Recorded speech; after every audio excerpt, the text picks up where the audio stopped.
थी वेंदी। रऊफ सिद्दीकी साहब मूंसां गॾु मौजूद हैं। रऊफ साहब, क्या आप समझते हैं सर मौलाना फजलुर रहमान की ताकत अगर पीटीआई से मिल जाती है तो पीटीआई को फायदा होगा या कुछ भी फायदा नहीं होगा? What is your opinion sir?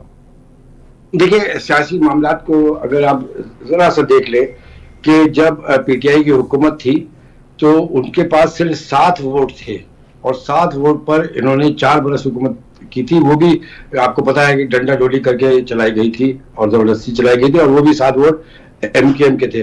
लेकिन शहबाज शरीफ साहब की जो हुकूमत है, शहबाज शरीफ साहब की हुकूमत 100 वोटों की अक्सरियत के साथ इस सब पार्लियामेंट में बैठी है, तो उसको इतनी आसानी के साथ मशवरे और नसीहतों के साथ तो आप फारिग नहीं कर सकते। एक बात। दूसरी बात है कि पीटीआई तो वेलकम करेगी, जाहिर सी बात है कि एक बहुत बड़े हरीफ ने जिन्होंने 4 बरस इनको चैलेंज करके रखा, प्रैक्टिकली नाक में दम करके रखा था, वो अब उनकी हिमायत करी तो वो तो उसको वेलकम करेंगे।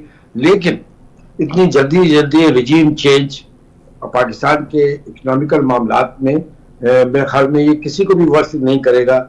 अगर अब मुझे नहीं मालूम कि मौलाना साहब के तो मैं बड़ा एडमायर हूँ, मौलाना साहब की तो मैं बड़ा एहतराम करता हूँ और आज भी करता हूँ। उन्होंने किस स्टेट ऑफ माइंड में ये हिमायत का ऐलान किया या उनकी हिमायत ली, ये आगे चल के सामने आएगा। अभी तो फिलहाल मैं ये समझता हूँ कि 102 वोटों की बर्तरी से शहबाज शरीफ की हुकूमत है और फेस वैल्यू उनके साथ है, तो पार्लियामेंट के जरिए तो नहीं हो सकता कि कोई तब्दीली आ सके या वोट ऑफ। मौलाना साहब तो कह रहे हैं कब है शहबाज शरीफ की हुकूमत? किसने कहा शहबाज शरीफ की हुकूमत है? वो तो मानते ही नहीं है, वो तो कहते हैं अवामी नुमाइंदों की हुकूमत है ही नहीं, एस्टैब्लिशमेंट की हुकूमत है। हाँ, तो जो पीटीआई की हुकूमत थी उसके लिए भी कहा गया था ना कि वो भी एस्टैब्लिशमेंट की हुकूमत है और उससे पहले भी एस्टैब्लिशमेंट की।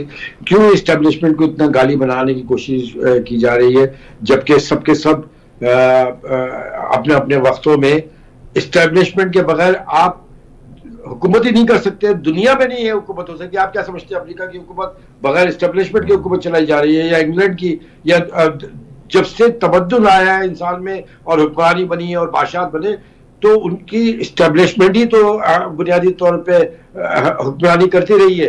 बादशाह वक्त या बहुत बड़े बड़े लीडर जितने भी गुजरे, वो इसी इंफॉर्मेशन की बुनियाद पे तो फैसले करते हैं जो एस्टैब्लिशमेंट लाके देती है। तो मतलब है कि इसको अछूत तो नहीं बनाना चाहिए, लेकिन ये बात सही है कि जुल्म नहीं होना चाहिए। जुल्म नहीं होना चाहिए। किसी शक्ल में हो वो जुल्म गलत है। जुल्म